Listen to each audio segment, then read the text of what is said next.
Hi అండి, welcome to my channel. ఈరోజు గురువారం 17వ తారీఖు 4వ నెల 2025 ఎలా ఉందని చూద్దాము. అదేవిధంగా రేపు ఉదయం 18వ తారీఖు శుక్రవారం ఉదయం ఆచరించవలసిన పూజ అండి. ఆ పూజలో సొంత గృహము కోసము, సొంత భూమి కోసమని కావాలనుకునే వాళ్ళు ప్రతి ఒక్కరు కూడా ఉదయం పూజని ఆచరించుకోండి. మీరు కనుక నా వీడియోను ఫస్ట్ టైం చూస్తున్న వారైతే నా ఛానల్ని సబ్స్క్రైబ్ చేసుకోండి. వీడియో నచ్చితే లైక్ చేయడం మర్చిపోకండి. ముందుగా ఎలా ఉందనేది చూద్దాం రండి. ఉత్తరాయణం, వసంత ఋతువు, చైత్రమాసం, కృష్ణపక్షం, చతుర్థి సాయంత్రం వరకు అయిపోయి పంచమి స్టార్ట్ అవుతుంది. ఈరోజు నక్షత్రం జ్యేష్ఠ నక్షత్రం.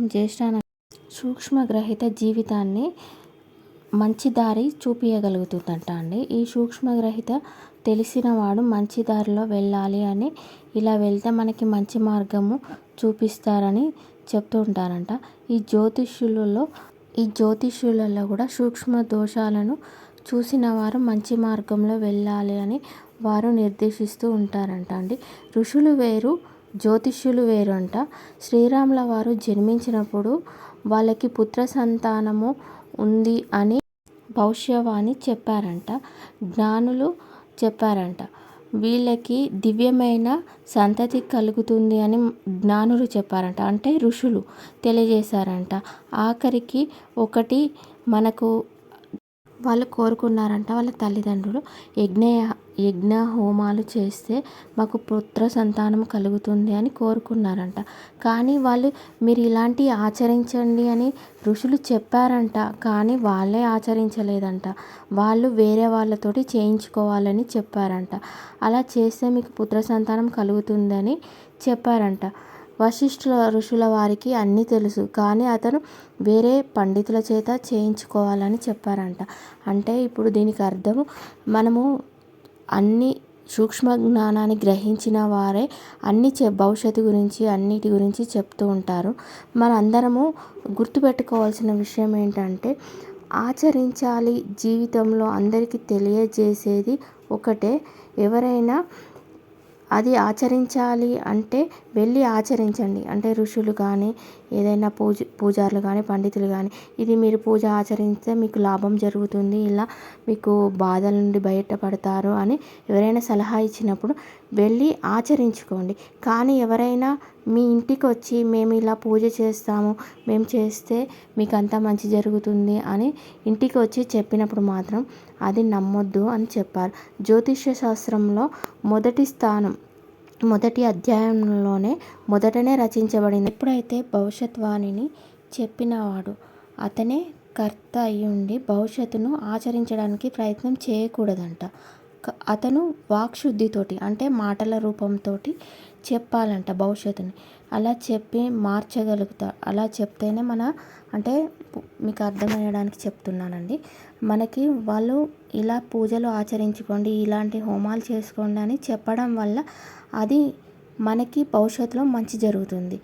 అదే దివ్యశక్తిని పొందాలి అని బ్రహ్మస్థానము వహించి కర్మకి పరిష్కారం చెప్తే అది జరుగుతుంది. కాబట్టి మీరు ఏదైనా పూజలు ఆచరించినప్పుడు, యజ్ఞ హోమాలు ఆచరించినప్పుడు తెలిసిన వారితోటి అంటే చెప్పించుకోవడం, తర్వాత ఆచరించడం చేయడం మంచిదని ఈరోజు మంచి మాటగా తెలియజేయడం జరిగిందండి. అదేవిధంగా ఇంకొక మాట కూడా చెప్పారండి.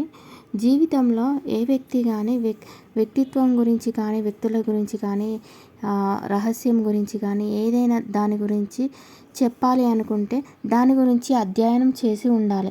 అంటే దాని గురించి మనము ఫస్ట్ విని అధ్యయనం చేసి దాని మీద మనకి ఎంతో కొంత అవగాహన ఉన్నప్పుడు మాత్రమే మనం చెప్పగలగాలి. అదే దాని మీద ఎలాంటి అధ్యయనం చేయకుండా, ఎలాంటి అవగాహన లేకుండా దాని గురించి ఏదో చెప్తే అది మనకి కర్మ అయి మళ్ళీ మనకే తగులుతుంది. ఈ మధ్యకాలంలో చాలామంది ఇళ్ళల్లో జరుగుతున్న విషయం అండి. ఇక్కడ మాటలు వెళ్ళి అక్కడ చెప్పడం, అక్కడి మాటలు వచ్చి ఇక్కడ చెప్పడం, అలాంటివి చాలామంది చేస్తూ ఉంటారు.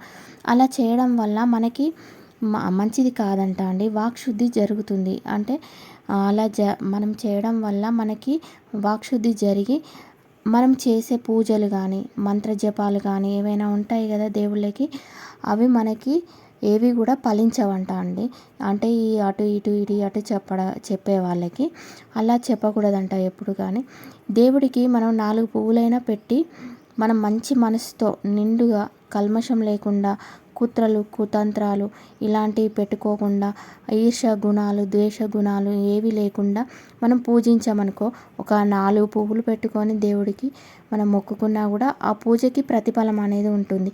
మనం ఎంత ఆడంబరంగా ఆచరించినా కానీ మన బుద్ధి అనేది కరెక్ట్గా లేదనుకోండి, అంత క్షమ గుణము లేకుండా బాధ పెట్టే గుణము అలాంటి గుణాలు కలిగిన వాళ్ళు ఎప్పుడు కానీ ఏ పూజ ఆచరించినా దానికి ఫలితం అనేది దక్కదంట అండి. కాబట్టి మనము మాట్లాడేటప్పుడు అలా ఇలా అటు ఇటు ఇటు అటు చెప్పడము, క్షమాగుణం లేకుండా బాధ పెట్టడం ఇతరులను మాటలతోటి ఇలాంటివి చేస్తే ఎప్పుడు కూడా అది మనకు మంచి జరగదంట. అది మనకే కర్మ రూపంలో మనకే వెంటపడుతూ మననే వేధిస్తూ ఉంటుందంట. ఈరోజు ఇది మంచి మాటగా తెలియజేయడం జరిగిందండి. అదేవిధంగా ఈరోజు సాంప్రదాయంలో జాతకాలు చూపించినప్పుడు మనకి ఘాతకం ఉంది, ఈరోజు ఘాతవారము అని ఇట్లా చెప్తూ ఉంటారు కదా అండి. దాని గురించి అలా తెలియజేయడం జరిగిందండి. మనం ఎలాంటి సమయంలో కానీ అంటే ఎలాంటి సమయంలోనైనా అంటే మనకి ఈరోజు తారాబలం బాగానే ఉంది కదా, మనకి నక్షత్రం బాగానే ఉంది కదా, రాశి ఫలాలను మేము ఆచరిస్తాం, మేము ఇవేవి చూడము, మాకు తెలియదు అనుకుని కొంతమంది రాశి ఫలాలను కూడా ఫాలో అవుతారు కదా. అలాంటి వారికి ఈరోజు రాశి ఫలం బాగానే ఉంది కదా, ఏదైనా కొత్త పని అయినా ఆచరించవచ్చు అని అనుకుంటారు.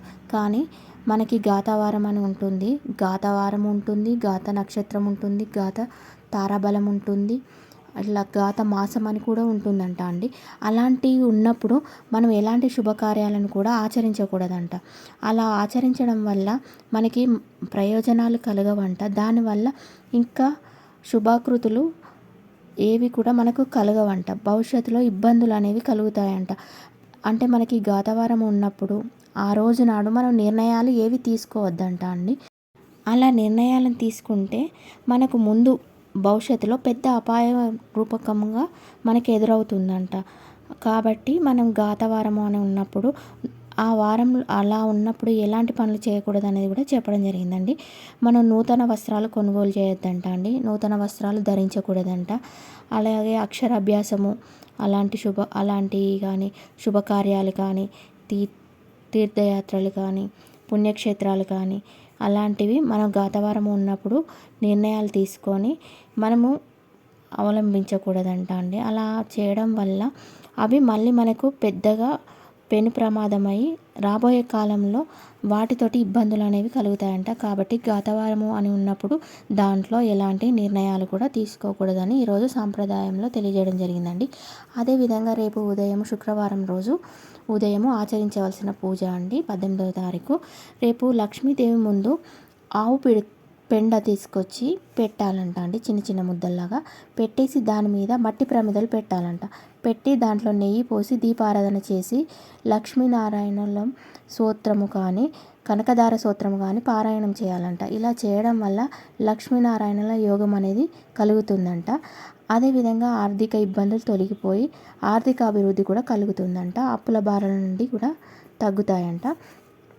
ఎవరైతే లక్ష్మీదేవికి తెల్ల ఆవాలతోటి రేపు ఇంకొకటి కూడా తెల్ల ఆవాలతోటి అర్చిస్తారో, అర్చించిన తర్వాత ఆ తెల్ల ఆవాలని కొన్ని నిప్పులు చేసి ఆ నిప్పుల పైన వేసి ఇంట్లో ధూపంలాగా పొగంతా వేయాలంట. అలా వేయడం వల్ల కొత్త గృహం కొనుక్కోవాలి అనుకున్న వాళ్ళు, ఇల్లు లేదు అనుకునే వారికి గృహయోగం అనేది కలుగుతుందంట. అలాగే భూలాభం కూడా జరుగుతుందంట. అంటే భూమి కొనుక్కోవాలనుకునే వారికి భూమి కొనుక్కోవడం కానీ, గృహం కొనుక్కునే వారికి గృహ కొనుగోలు కానీ ప్రాప్తిస్తుందంట అండి. రేపు అందరూ ఈ ఉదయాన్నే ఈ పూజని అందరూ ఆచరించుకోండి. అదేవిధంగా ఈరోజు సాయంత్రం ఆచరించవలసిన యోగక్షేమం అండి. ఈరోజు సాయంత్రము నవగ్రహాలను తాకకుండా అంటే వాటిని ముట్టుకోకుండా ప్రదక్షిణ చేసుకోవాలంట అండి. కుదిరితే అలానైనా చేసుకోండి. లేదంటే ఏదైనా గురు దేవాలయంకి వెళ్ళి ఆ దేవాలయంలో గురువుని తాకకుండా ప్రదక్షిణ చేసుకోవాలి. ఇలా చేసుకోవడం వల్ల ఉద్యోగ సమస్యల నుంచి విముక్తి అనేది కలుగుతుందంట అండి. ఉద్యోగం కోసం ప్రయత్నం చేసేవారికి ఉద్యోగ ప్రయత్నము దాంట్లో ఏదైనా సమస్యలు ఉన్నవారికి ఆ సమస్యల నుండి కూడా విముక్తి అనేది కలుగుతుందంట. ఒకవేళ దేవాలయానికి వెళ్ళలేని వారు ఉంటారు కదా, ఇంట్లోనే బియ్యం పిండితోటి ప్రమిదలు చేసి దీపారాధన చేయాలంట. అలా చేసిన తర్వాత నైవేద్యంగా ఏదైనా తీపి పదార్థాన్ని శనగపిండితో చేసిన దాన్ని పెడితే మనకు ఉద్యోగ సమస్యల నుండి విముక్తి అనేది కలుగుతుందంట అండి. మీకు కనుక మా వీడియో నచ్చితే లైక్ చేయడం మాత్రం మర్చిపోకండి. నా ఛానల్ని కొత్తగా చూస్తున్న వారైతే సబ్స్క్రైబ్ చేసుకోండి. Thank you for watching.